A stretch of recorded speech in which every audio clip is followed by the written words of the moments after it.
Hello everyone. आज हम physical properties of metals की बात करेंगे। तो हमारी पहली प्रॉपर्टीज है फिजिकल स्टेट। तो मेटल्स जो है वो जनरली हमारा सॉलिड स्टेट में एग्जिस्ट करता है। तो मेटल की फिजिकल स्टेट कैसी होती है? वो सॉलिड होती है। लेकिन कुछ मेटल जिनमें हमारा मरकरी आता है, गैलियम आता है, सीजियम आता है, फ्रेंसियम आता है, ये कैसे होते हैं? ये लिक्विड स्टेट में होते हैं। तो हम ये सॉलिड, लिक्विड एंड गैस की स्टेट कैसे डिसाइड करते हैं कि हमारा कौन सा एलिमेंट सॉलिड होगा, कौन सा लिक्विड होगा, कौन सा गैस स्टेट में होगा? तो देखो जरा, जो हमारा रूम टेम्परेचर है, तो रूम टेम्परेचर जो है वो 25 डिग्री सेल्सियस माना जाता है। तो इस टेम्परेचर पे मेटल की जो स्टेट होगी वही उसकी फिजिकल स्टेट कहलाएगी। तो रूम टेम्परेचर पे सारे के सारे मेटल्स कैसे होते हैं? वो सॉलिड स्टेट में हमको मिलते हैं।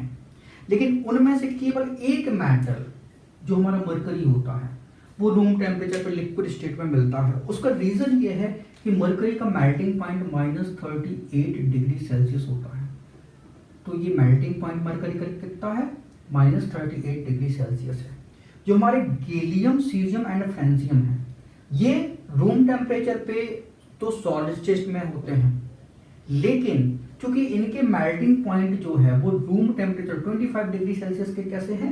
नियर है। इस कारण इनको हम लिक्विड स्टेट में कंसीडर कर लेते हैं। तो फ्रेंसियम का मेल्टिंग पॉइंट जो है वो 27 डिग्री सेल्सियस है, सीजियम का 28.5 डिग्री सेल्सियस है, गैलियम का 29.8 डिग्री सेल्सियस है। तो जो हमारा बॉडी टेम्परेचर होता है वो 37 डिग्री सेल्सियस होता है। तो अगर हम फ्रेंसियम, सीजियम, गैलियम को अपनी इस हथेली पर रखें तो ये क्या हो जाते हैं? ये मेल्ट हो जाते हैं। तो रूम टेम्परेचर पे केवल और केवल मरकरी जो है वो कैसा होता है? वो लिक्विड स्टेट में हमको मिलता है। ठीक। फिर मेलिएबिलिटी की बात करें तो मेटल्स कैसे होते हैं? वो मेलिएबल होते हैं। तो मेलिएबिलिटी का मतलब होता है बीटन इनटू थिन शीट। उसको पीट पीट के क्या कर देना? थिन शीट में कन्वर्ट कर देना। तो मेटल्स हमारे कैसे होते हैं? मेलिएबल होते हैं। तो अगर हम मोस्ट मेलिएबल मेटल की बात करें तो उसमें आता है आपका गोल्ड, ठीक है, फिर सिल्वर, फिर कॉपर, फिर आपका एल्यूमिनियम। तो ये मेलिएबिलिटी का ऑर्डर है। ठीक है। गोल्ड एंड सिल्वर की मेलिएबिलिटी अप्रॉक्स सेम होती है। ठीक है। तो गोल्ड की थोड़ी सी ज़्यादा, फिर सिल्वर, फिर कॉपर, फिर एल्यूमिनियम। फिर अगर हम नॉन मेलिएबल मेटल की बात करें, अगर इसके एक्सेप्शन केस की बात करें तो जिंक जो है ये नॉन मेलिएबल होता है। क्यों? क्योंकि जिंक हमारा ब्रिटिल होता है। आप इसको पीटोगे तो ये पाउडर बन जाएगा। ठीक है। तो पीटने पे ये कैसा होता है? ये पाउडर बन जाएगा। अब चूंकि ये हमारे कैसे होते हैं? लिक्विड स्टेट में होते हैं, तो आप इनको पीट के सीट तो नहीं बना सकते। ठीक है।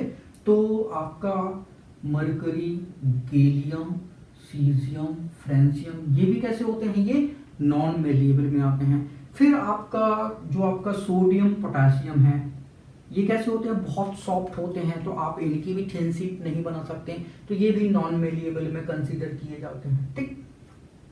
फिर डक्टिलिटी की बात करें तो डक्टिलिटी का मतलब होता है ड्रोन इनटू वायर।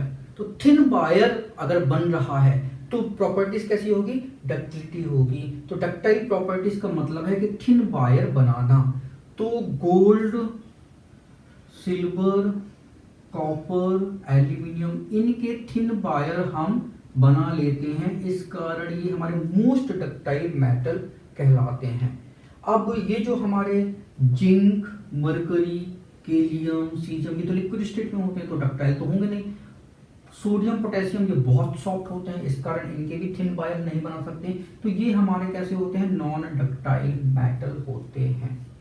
फिर अगर हम इलेक्ट्रिकल कंडक्टिविटी की बात करें तो मेटल्स कैसे होते हैं? इलेक्ट्रिसिटी के गुड कंडक्टर होते हैं। मेटल्स जो है इलेक्ट्रिसिटी को कंडक्ट करते हैं। तो अगर बेस्ट कंडक्टर की बात की जाए तो silver is the best conductor, फिर कॉपर की होती है, फिर एल्यूमिनियम की होती है। गोल्ड की भी कंडक्टिविटी बहुत अच्छी होती है, लेकिन गोल्ड बहुत महंगा होता है तो इस कारण इसको कंसीडर नहीं करते। तो आपकी बुक में कंडक्टिविटी का ऑर्डर जो है वो ये दिया रहता है, क्योंकि गोल्ड आपका बहुत ज़्यादा महंगा होता है, इस कारण इसको यूज़ नहीं हम करते हैं। अगर हम पुअरेस्ट कंडक्टर की बात करें तो पुअरेस्ट कंडक्टर मेटल में हमारा लेड एंड मरकरी आता है। इनकी कंडक्टिविटी बहुत बहुत बहुत पुअर होती है, तो ये हमारे पुअरेस्ट कंडक्टर मेटल में काउंट किए जाते हैं। अगर हम थर्मल कंडक्टिविटी की बात करें तो थर्मल कंडक्टिविटी जो है इन मेटल की हाई होती है, और ये जो हमारे मेटल हैं ये पुअरेस्ट हीट के कंडक्टर होते हैं। ठीक है, अगर हम मेल्टिंग पॉइंट बॉइलिंग पॉइंट की बात करें तो मेल्टिंग पॉइंट मेटल के जनरली कैसे होते हैं, हाई होते हैं। अगर सबसे हाई मेल्टिंग पॉइंट बात करें तो टंगस्टन का होता है, इसका मेल्टिंग पॉइंट बहुत हाई होता है 3410 डिग्री सेल्सियस।